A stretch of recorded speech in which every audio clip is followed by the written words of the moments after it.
Hello, and thank you for joining me here at Waitlist. My name is Jen Espinosa-Goswami. So excited that you have come to share with me your top questions about emotional eating and how to end it for good.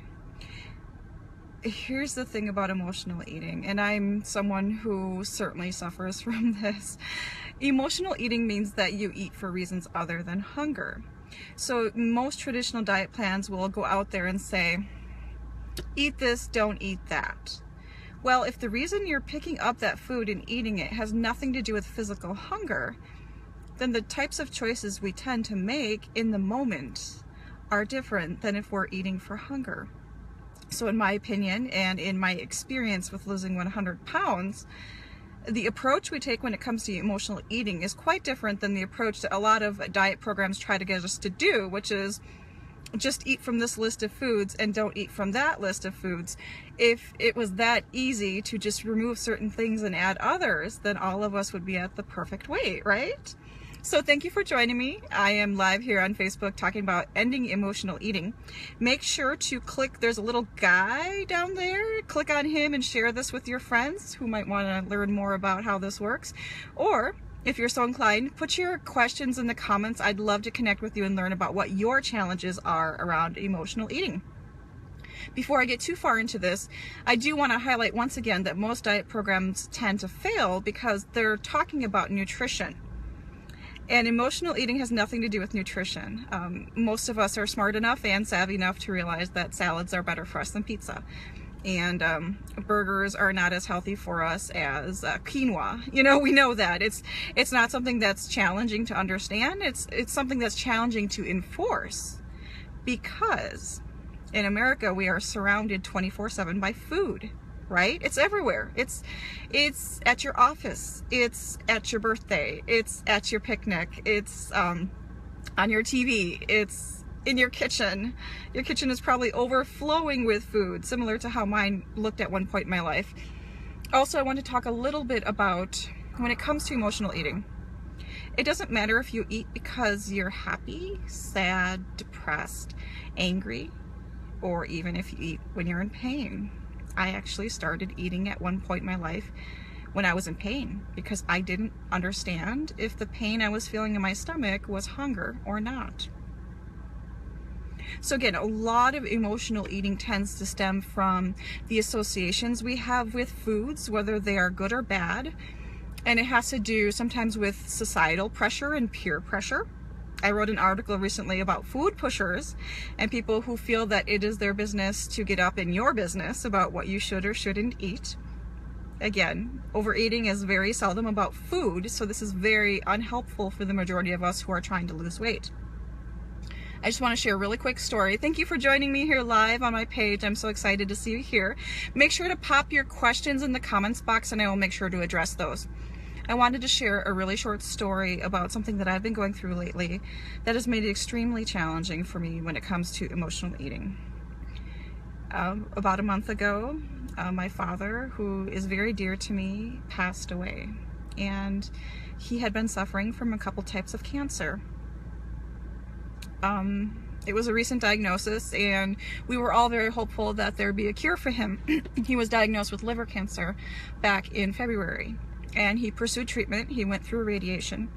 Unfortunately, by the time they were able to do a scan for him back in April, they found a bunch of other tumors. So not only did he have liver cancer, he also had bone cancer. So the past few months have been very stressful for me because I have been spending time between my home in Minneapolis and my parents' home in Kenosha, Wisconsin, so I could help take care of Dad.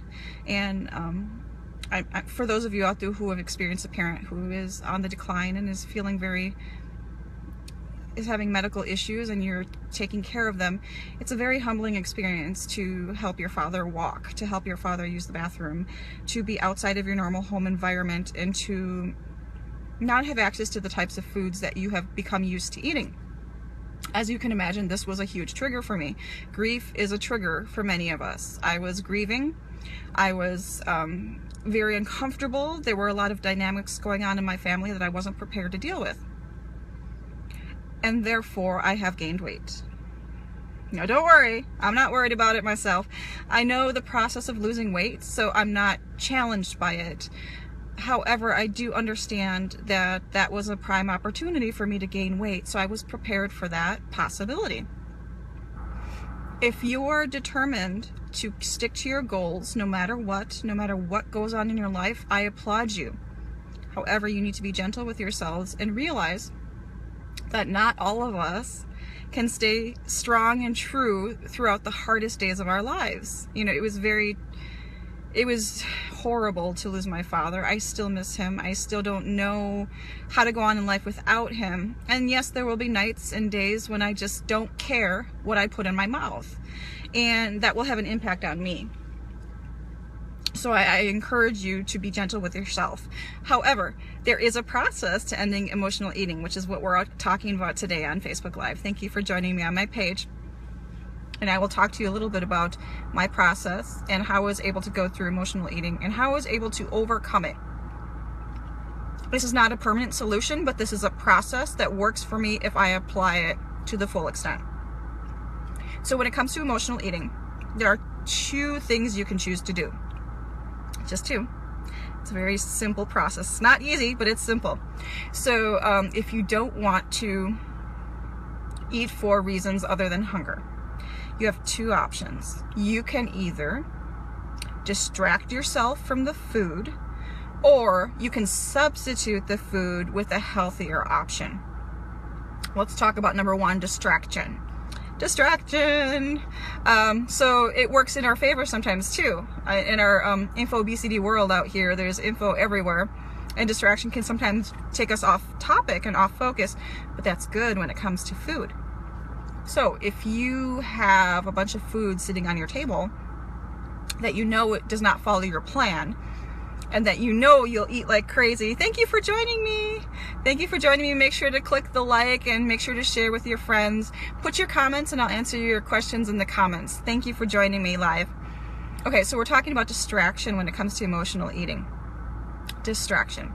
So if you have a bunch of food on your table or on your desk or near to you, close to you, and you're afraid you're going to keep eating that food until it's completely gone, distract yourself.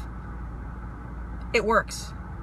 There are a couple different things you can do. You can distract yourself by removing either the food from where it's located, or you can remove yourself from the food. If you know that removing either the food or yourself is not sufficient and you're going to still go back to it because you're that determined and persistent, totally cool. What you can do is keep your hands busy in an activity that does not allow you to indulge in whatever that food is. For example, you could paint your nails. You don't want to ruin your brand new manicure, do you? You could pop a piece of gum or drink a tall glass of water. So you're still fulfilling the need to put something in your mouth, but you're not providing any additional calories on top of that. That also gives you a chance to recognize whether you really, truly are hungry. Another distraction method you could try is you could try reading a book. It's really hard to eat and munch while you're reading a book. I mean a physical book, not a Kindle. Kindles are easier to read one-handed. And finally, you could take a walk outside. Now this solves 2 things. It allows you to escape the environment where the food is placed, and it also allows you to go outside and enjoy the sunlight. Sunlight has been shown to boost our serotonin levels, which makes us happy. The happier you are, especially if you were triggered by feeling sad, the more likely you won't eat. So distraction, that's the first thing you can do in the process of trying to end emotional eating for life. The other thing is substituting with a healthier option. This depends on what you're doing currently and what your goals are. I have plenty of options for healthier baking substitutes, ways to replace gluten products with other products that might be better for your waistline. There's all sorts of ways you can substitute. I'm not talking the Yoplait kind of swap-opportunity thing. Please don't eat Yoplait. It's not good for you. It's full of sugar.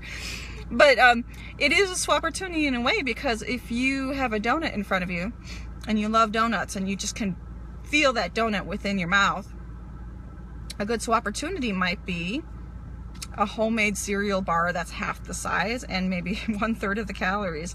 That's a healthier substitute. It's homemade, you know what's in it, and it doesn't have as many calories. So it's totally up to you what type of substitute or swap opportunity you want to take, as long as it's not Yoplait.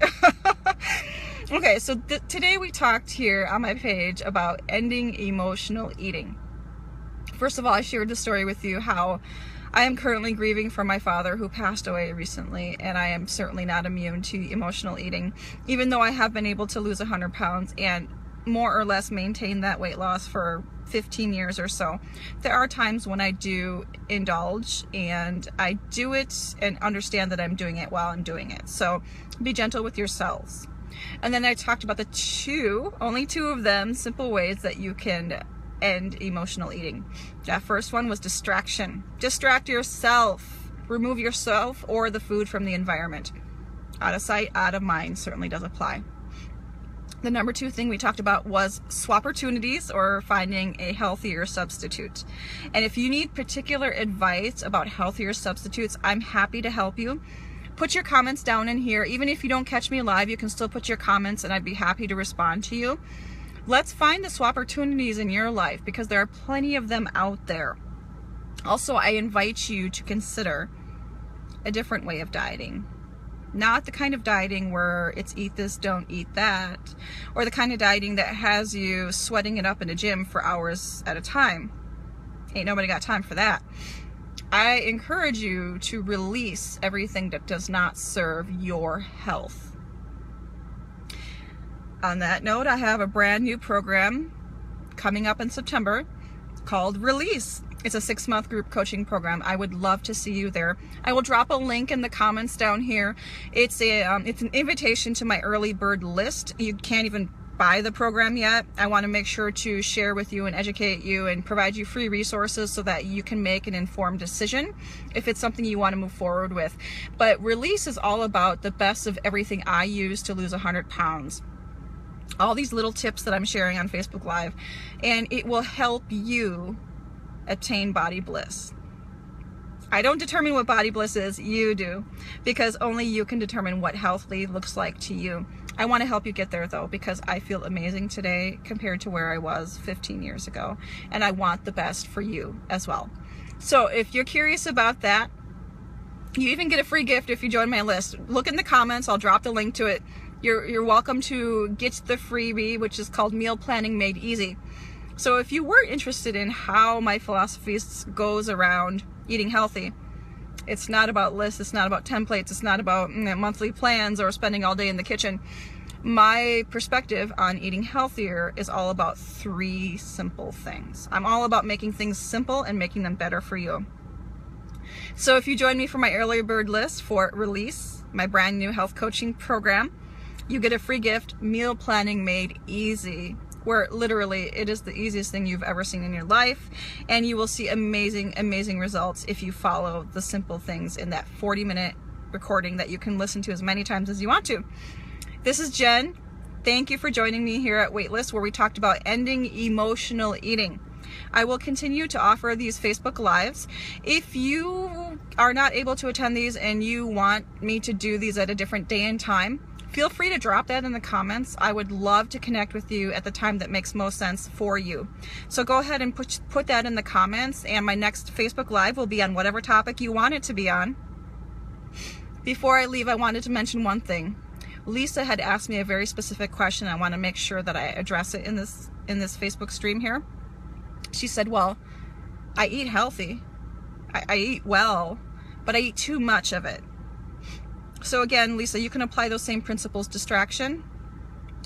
You can remove the food that is more than you would like to eat before you even sit down to eat. So suppose you cook a big batch of food, and it's healthy food and it's good food. Don't serve it family style at your table. Put it on a small salad plate on your table and have the portion that's right for you. Pack the rest away before you even sit down. If you're a snacky kind of person, never eat straight out of a bag. Make sure you have it in prepackaged portions. We'll talk a little bit more about that later, but I wanted to make sure I addressed that. So there are ways to eat healthy and still keep your portions in control. And most of that has to do with planning. We'll talk more about that later this week. But thank you for joining me live. I've been so excited to connect with you. Lisa, I hope that answered your question. Feel free to drop your comment if you have any additional questions. And for the rest of you, I hope you join me again. I will either do another stream on this Thursday or this Friday. So feel free to drop your comments with what you want me to answer when it comes to health. Anything goes. I'm here to serve you. Thank you for connecting, and we'll talk to you soon. All right, bye-bye.